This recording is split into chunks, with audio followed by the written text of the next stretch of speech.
Hi hello welcome back. ഇന്ന് വന്നിട്ടുള്ളത് soya chunks വെച്ചിട്ടുള്ള നല്ല ടേസ്റ്റി ആയിട്ടുള്ള ഒരു അടിപൊളി റെസിപ്പിയുമായിട്ടാണ്.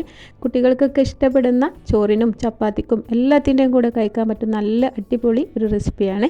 അപ്പോൾ ഇതെങ്ങനെ ഉണ്ടാക്കിയെടുക്കുന്നത് നോക്കാം. അതിന് മുന്നേ നിങ്ങൾക്ക് എൻ്റെ വീഡിയോ കണ്ടിട്ട് ഇഷ്ടപ്പെടുകയാണെന്നുണ്ടെങ്കിൽ ഒന്ന് ലൈക്ക് ചെയ്യാനും ഷെയർ ചെയ്യാനും മറക്കല്ലേ. അതുപോലെ തന്നെ സബ്സ്ക്രൈബ് ചെയ്യാത്തവരൊന്ന് സബ്സ്ക്രൈബ് ചെയ്യാനും മറക്കരുത് കേട്ടോ. അപ്പോൾ ഞാനൊരു പാത്രത്തിലേക്ക് 1.5 കപ്പ് സോയ ചങ്ക്സ് ഇട്ട് കൊടുത്തിട്ടുണ്ട്. അതിലേക്ക് കുറച്ച് ഉപ്പും നല്ല തിളപ്പിച്ചിട്ടുള്ള വെള്ളം കൂടെ ഒഴിച്ചു കൊടുക്കുന്നുണ്ട്. ഒന്നെങ്കിൽ നിങ്ങൾക്ക് ഒരു 10-15 മിനിറ്റ് ഇതിൽ തന്നെ സോക്ക് ചെയ്തിട്ട് വെക്കുക. അതല്ലാന്നുണ്ടെങ്കിൽ ഇതുപോലെ ഒരു 2 മിനിറ്റോളം ഒന്ന് തിളപ്പിച്ചെടുക്കുക. ഞാനിവിടെ പെട്ടെന്നായി കിട്ടാൻ വേണ്ടിയിട്ട് തിളപ്പിച്ചെടുക്കുന്നുണ്ട്. ഈ ഒരു സമയത്ത് ഉപ്പിട്ട് കൊടുക്കാൻ മറക്കരുത് കേട്ടോ.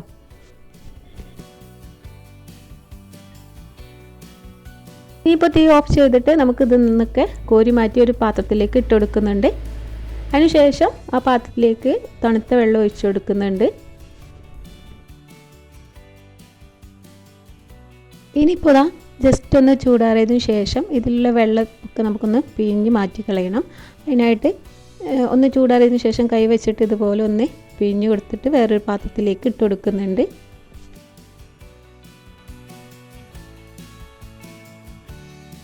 അതിലുള്ള വെള്ളമൊക്കെ പിഴിഞ്ഞ് മാറ്റി ഒരു പാത്രത്തിലേക്ക് ഇട്ട് കൊടുത്തിട്ടുണ്ട്. ഇനി ഇതിലേക്ക് 2 കോഴിമുട്ട പൊട്ടിച്ചൊഴിച്ച് കൊടുക്കുക.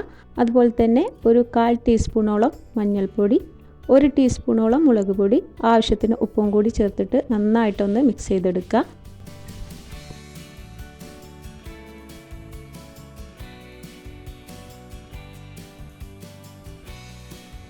ഇനിയിപ്പോൾ നന്നായിട്ടൊന്ന് മിക്സാക്കി കൊടുക്കുക. ഇനിയിപ്പോൾ ഈ സമയത്ത് വേണമെന്നുണ്ടെങ്കിൽ ഇതിലേക്ക് കോൺഫ്ലവറോ മൈദപ്പൊടിയൊക്കെ ചേർത്ത് കൊടുക്കുക. ഞാനിവിടെ അതൊന്നും ചേർത്ത് കൊടുത്തിട്ടില്ല. ജസ്റ്റ് ഒന്ന് നമുക്കിതൊന്ന് മിക്സാക്കി കൊടുക്കുന്നുണ്ട്.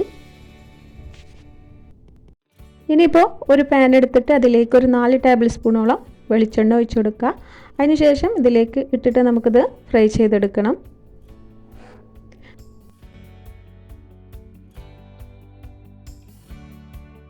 അപ്പോൾ ഇതിലേക്ക് അധികമായിട്ട് ഓയിൽ ഒഴിച്ച് കൊടുത്തിട്ട് അതിൽ ഫ്രൈ ചെയ്തെടുക്കേണ്ട ആവശ്യമൊന്നുമില്ല കേട്ടോ. ഇതുപോലെ ഒരു 4 ടേബിൾ സ്പൂണോളൊക്കെ എണ്ണ ഒഴിച്ചിട്ട് ഇതുപോലെ ഫ്രൈ ചെയ്തെടുത്താലും മതി.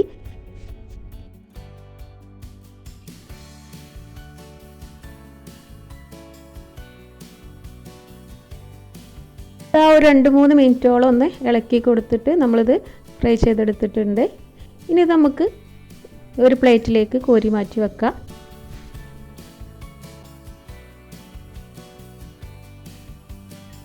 അപ്പോൾ ഫ്രൈ ചെയ്തിട്ടുള്ളത് ഞാനത് ഒരു പ്ലേറ്റിലേക്ക് മാറ്റി വെച്ചിട്ടുണ്ട്. ഇനി അതേ പാനിലേക്ക് തന്നെ ഞാനൊരു 3 ടേബിൾ സ്പൂണോളം വെളിച്ചെണ്ണ ഒഴിച്ച് കൊടുക്കുന്നുണ്ട്. അതിനുശേഷം ഇതിലേക്ക് വലിയൊരു സവാള ചെറുതാക്കി അരിഞ്ഞിട്ട് അതുകൂടെ ചേർത്ത് കൊടുക്കുന്നുണ്ട്. ഇനി നമുക്കിതൊന്ന് വഴറ്റിയെടുക്കാം. മീഡിയം സൈസിലുള്ളതാണെങ്കിൽ ഒരു 2 എണ്ണമൊക്കെ എടുക്കുക കേട്ടോ. ഇപ്പോൾ ഈ ഉള്ളി ഈ എണ്ണയിലിട്ടിട്ട് നല്ലോണം ഒന്ന് വാടി കിട്ടണം കേട്ടോ. അത്യാവശ്യം ഉള്ളി നല്ലോണം ഒന്ന് വാടി കിട്ടണം. പിന്നെ ഇതിലേക്ക് 2 പച്ചമുളക് ഒന്ന് കീറിയിട്ട് ചേർത്ത് കൊടുക്കുന്നുണ്ട്. ഇതും കൂടി ജസ്റ്റ് ഒന്ന് ഇതിലിട്ടിട്ടൊന്ന് മിക്സാക്കി എടുക്കുക.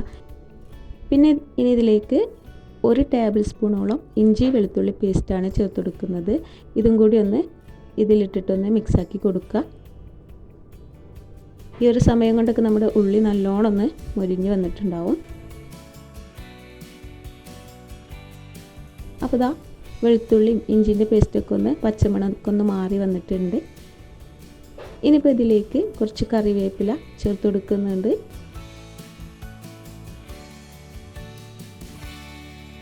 അപ്പോൾ ഉള്ളിയൊക്കെ വാടി വന്നതിന് ശേഷം ഇതിലേക്ക് നമ്മൾ തക്കാളി മിക്സിയുടെ ജാറിലേക്ക് ഇട്ടിട്ടൊന്ന് പേസ്റ്റാക്കി എടുത്തിട്ട് അതും കൂടെ ചേർത്ത് കൊടുക്കുന്നുണ്ട്.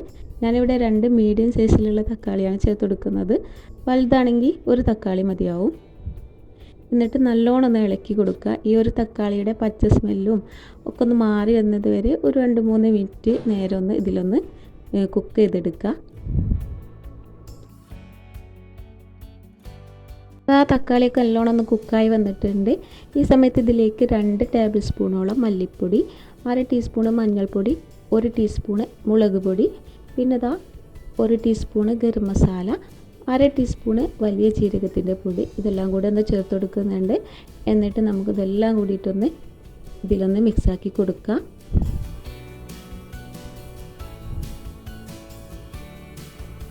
ഇതിൻ്റെ പച്ച സ്മെല്ല് മാറുന്നത് വരെ നമുക്കിതൊന്ന് ഇളക്കി കൊടുക്കാം.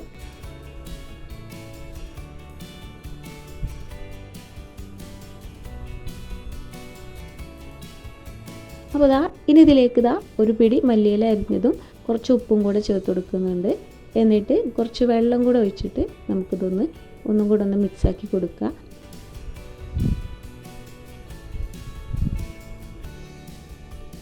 ഇനി ഒരു ചെറിയൊരു പൊട്ടാറ്റോ ചെറുതാക്കി ഒന്ന് അരിഞ്ഞിട്ട് അതും കൂടെ ചേർത്ത് കൊടുക്കുന്നുണ്ട്. പിന്നെ നമ്മൾ നേരത്തെ വറുത്തെടുത്തിട്ടുള്ള സോയയും കൂടെ ചേർത്ത് കൊടുത്തിട്ട് നന്നായിട്ടൊന്ന് മിക്സാക്കി കൊടുക്കുക.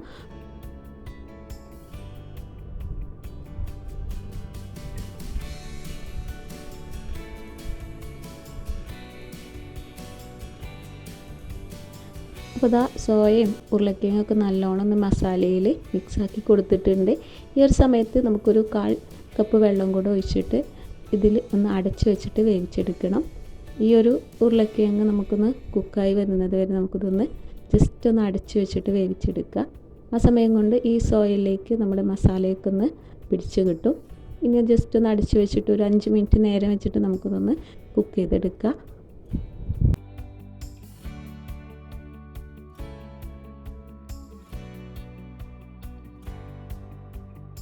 അപ്പോൾ ഇടയ്ക്കൊന്ന് തുറന്ന് നോക്കിയിട്ട് നമുക്ക് വെള്ളമൊക്കെ ഇതിൽ വറ്റിയിട്ടുണ്ടോ എന്ന് ജസ്റ്റ് ഒന്ന് തുറന്ന് നോക്കിയിട്ട് ആവശ്യമാണെങ്കിൽ ഈ സമയത്ത് കുറച്ചും കൂടെ വെള്ളം ഒഴിച്ച് കൊടുക്കുക കേട്ടോ.